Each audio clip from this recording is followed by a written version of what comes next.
girl was shocked. Huh? Why? Ogopa wanaume. Tunaambiwa wa Kenya. Huh? Wanaume wa Kenya.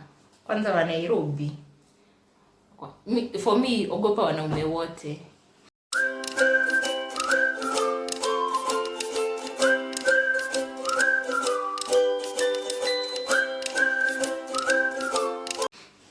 So this guy came in. He just like dashed in because I was standing at the door, and then he just came in the room, and I was like, oh, I was getting afraid. So when he came in, I stood there at the door, looking at him, shocked and all. And then he told me, by the way, today I have, can you guys guess first? Can you guys guess what this guy removed from his pocket? First, this guy, when he came in, he was like, you know what? This is your third day here. And the first day you told me you were tired. The second day, while he was talking, he came now and stood at the door. Like, I can't shut the door, I can't run away. You get? Because you know how you open the door and you stand at the, like, just behind the door like that. Not really behind, like beside the door. For him, he went at the entrance, whereby I can't shut it. And then, you know, he's huge. And then he leaned on the door like this. He told me, like, you know what? The first day, you told me you're tired. Yesterday, you told me, oh, you can't do this. I don't know if this guy interpreted it like, whatever you told him yesterday. I don't know if he interpreted it that we can't have, like, I can't have unprotected sex with anyone. From, like, that's what's going to incur curse or what. But whatever he, cause honestly, the third thing he said was, today you can tell me that us smashing it's going to bring up a curse, because today I have, and then he removed condoms, CDs. He removed the CDs from his pocket. Guys, remember, this guy is huge.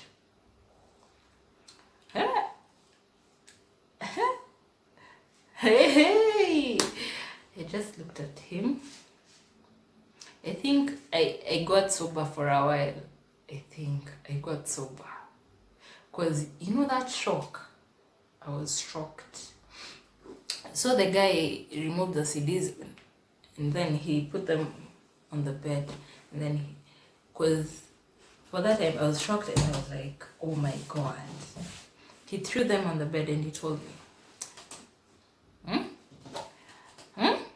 today I have CDs. And then he had the audacity to push me to get away from the door so that he can lock the door. God. That night, it was a very long night. So that night, like, he pushed me, he locked the door, and then now we are inside. I don't know what to do. I'm so shocked. I feel like crying because the thoughts that ran in my mind right now, I knew this guy is going to have his way. I don't know. So I had to think fast. I sat there and looked at him. And then I said, should I start crying? I started crying. And then I told him, no, you know you can't. And then, you know what he told me? What the guy told me? He told me, even if you cry, even if you scream, I'm telling you, even if you scream, people will come here and I will tell them, you're crying and screaming cause Ati, you're feeling good, you're enjoying it.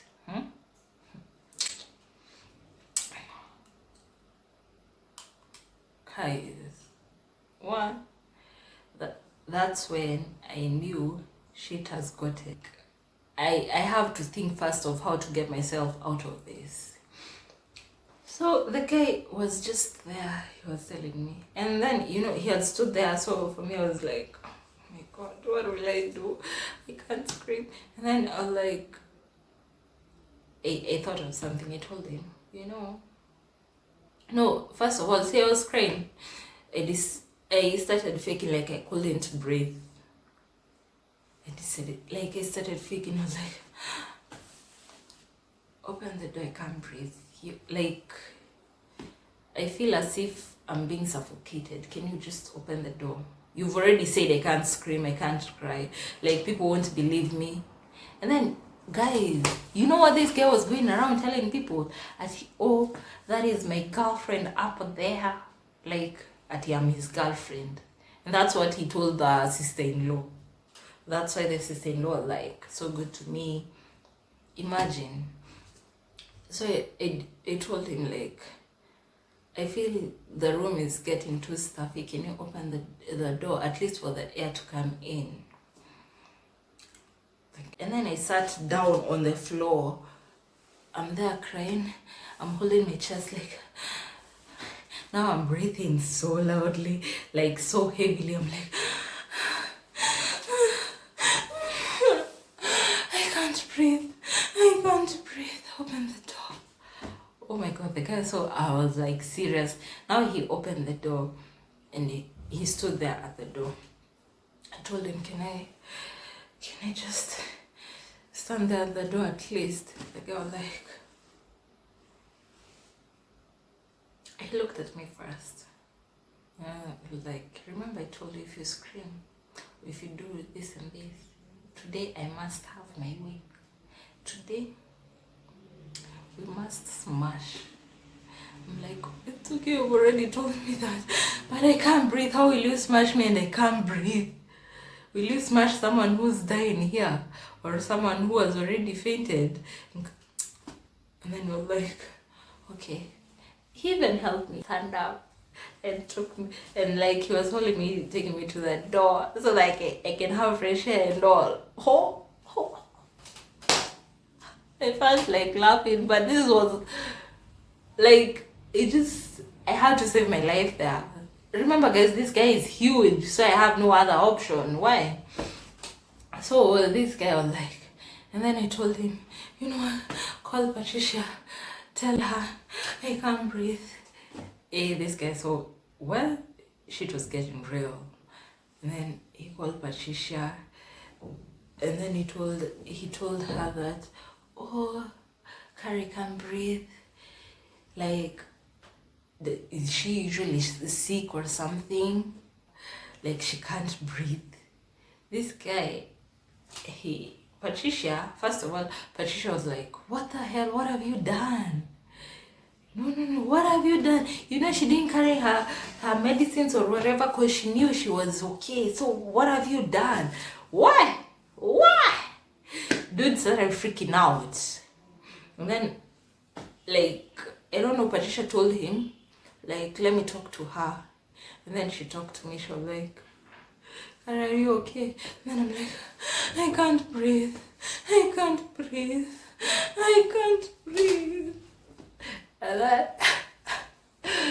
the guy was like, and then, so the guy took the phone and started talking to Patricia. And then Patricia told him, let her rest, let her get some fresh air, and then rest, because now she doesn't have her medicines. So just let her rest. Plus, you know, she had taken too much alcohol. So just let her be. Let her. She just convinced him again. So I was, wow. And then the guy was like, oh, it's okay, you can just rest. I could see this disappointment in his face, on his face, like, I felt like laughing, but why at that moment, I couldn't laugh. So I could see the disappointment. Oh my God, he was so disappointed. And then he was like, it's okay. And then he called the sister-in-law to come help me. The sister-in-law came, helped me to like change clothes and all, because I was there sick. Because that I was sick. So the guy told the sister-in-law, when she gets, if anything happens, give me a call. So see, the guy left, and then the sister-in-law came. Well, no, when the sister-in-law, we were left with the sister-in-law there. So the sister-in-law left me there at now I'm feeling better. She left me there resting, lying on my bed, and she locked the door and she left.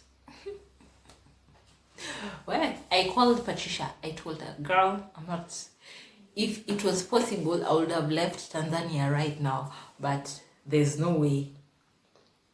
Like, another night is finding me in Tanzania. And then she was like, no, you just rest. See, you isha, ati yashaenda, we lala tuongea kesho, because you know she was drunk also. And I was like, girl, what the hell? Do you know what I went through? Friends. So much for friends. I slept it off. Like, okay, that night I didn't have much sleep because I was so afraid he might come back. Like, I was just so afraid. So in the morning, I remember that night, that morning I woke up very early.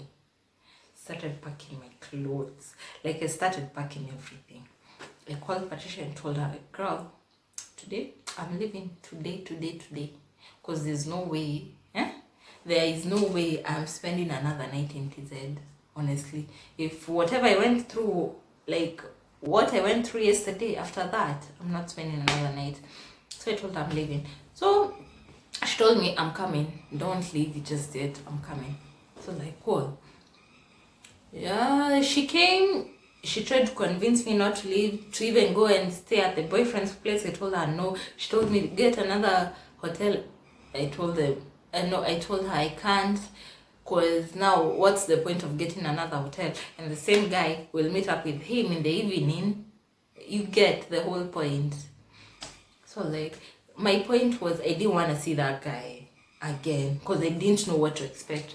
So I told her I'm not spending another night in TZ. Liwe liwalo, kantalala kwa barabara nkirudi, sitaki kujua. So and then we tried booking a flight. So we spent the day with her. We even went to the boyfriend, like the in-laws place, the boyfriend's parents. We went to the boyfriend's parents. We spent the day there. The girl tried, Patricia just trying to convince me to stay. But who's your girl? I can't. I'm not. I will not stay. So even the boyfriend tried to convince me, but I couldn't. Like, I had already made up my mind. I'm leaving. So I told them.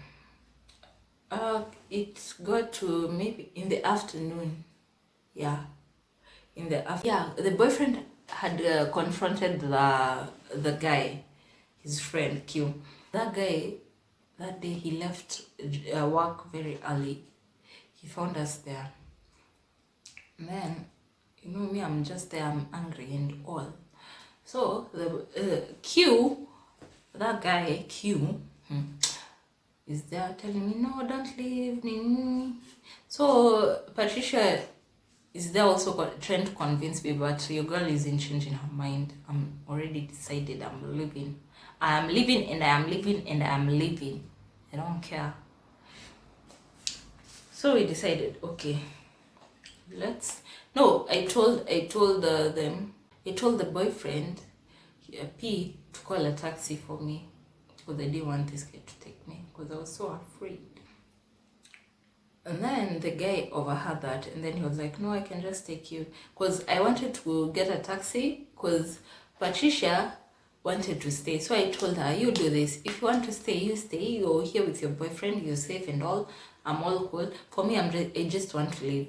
So for her, she had decided, she had already made up her mind. She's staying. Who am I to change her? Plus, you know, when your girl is in love, you can't leave your boyfriend.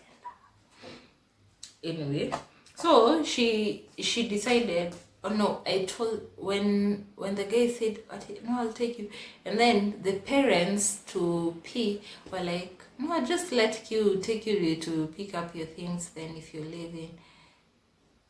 Even the parents tried to convince me, come and stay here then. I told them, no, it's okay, I'll just leave now. So we ended up going to the hotel again, my hotel room with Q. But this time round he was told by P's mom, make sure that this girl doesn't call us and like complain about anything. So I bet this time he wouldn't have done nothing. So when we were on the way to the hotel, I told him to call the sister-in-law. So I talked to the sister-in-law and told her, like, can you pick my luggage, because I already packed them, pick them and bring them downstairs at the reception. I'll just pick them up there. So I went, picked them up. As I was clearing and everything, like, Patricia called us. This time round, it's P talking and telling me, oh, but she's sick, she started nose bleeding, and she's told me to call you. Can you come check up on her before you leave? And then I was like, if this is a trick of you trying to make me stay, I'm not staying. I've decided I'm leaving, and I'm leaving. You can't change my mind, I'm leaving. So we decided, okay, let's go. We took my bags, we went back to P's place. Went back there and I found her, she's lying on the bed. She's like, she was nose bleeding. She was being done first aid by the mom and all. So I told her, no, since you're sick and you had already said you're not leaving, let me just go so that I don't get to Kenya late, because I want to go in by flight again. You see the timing. So I told her, let me just go. And then she was like, no, don't leave. You know, we came here with you. It was our whole idea. Now you're living alone. And I know you're angry. I told her, no, it's okay. You will like it. I was cool with it. Then she told me, when I was about to leave again, she called, she like told me, okay, wait for me, then I pick up my things. Your girl decided to come with me again. Patricia decided, okay, let me just leave. Because we had said we were staying there for a week, but after my experience, I couldn't. The fourth day was it for me, so I decided, let me come back. The girl decided to follow me, so we left that day. They dropped us off, P and Q. They dropped us off, and that's how, like, from there we came. Like, it was getting late. It was getting at what time? At 6. It was almost, no, it was heading to 5 or 6. Yes, evening hours. So you can imagine from like the journey, how long it took. Because I remember we were arriving in Nairobi, in Namanga. Was it Namanga? Oh, some hours, I think until 10 or 11. Yes. So in Nairobi, from Namanga to Nairobi, that's 2.5 or 3 hours max. So you can imagine, we were getting to Nairobi past midnight. And the way I was so angry with my luggages. We got to Nairobi. Anyway, that was my experience. Yes, it started off very well, but it was cut too short. That was my experience in Tanzania. Apart from that, I loved the place. Like, it's a welcoming, like, people are so welcoming, you understand? Yes, but we are always told in every market you can't miss a crazy. Like, every market has its own crazy. So that was my experience in TZ. Yes. And that was my story for today. I'll give you another story of my other experiences, other places. Yes. So comment down in the comment section of how your like, what was your experience in another country? like the good and the bad. I can't say I didn't have a good time. I really enjoyed Tanzania for sure. I really enjoyed my stay there. But then again, it was cut short. Yes, but it was a very good place. Yes. Apart from that, they're very welcoming. Their food, like, oh my god, like it's their culture and all. You know, getting to a new place, learning people, getting plus. I had shopped. Yes. Anyway, guys, that was my experience, and that was my story for today. If you you like another story time, comment down on the comment section. Let me know, or any other, like whatever you would want me to video, to take a video of, like have a video or a sit down about.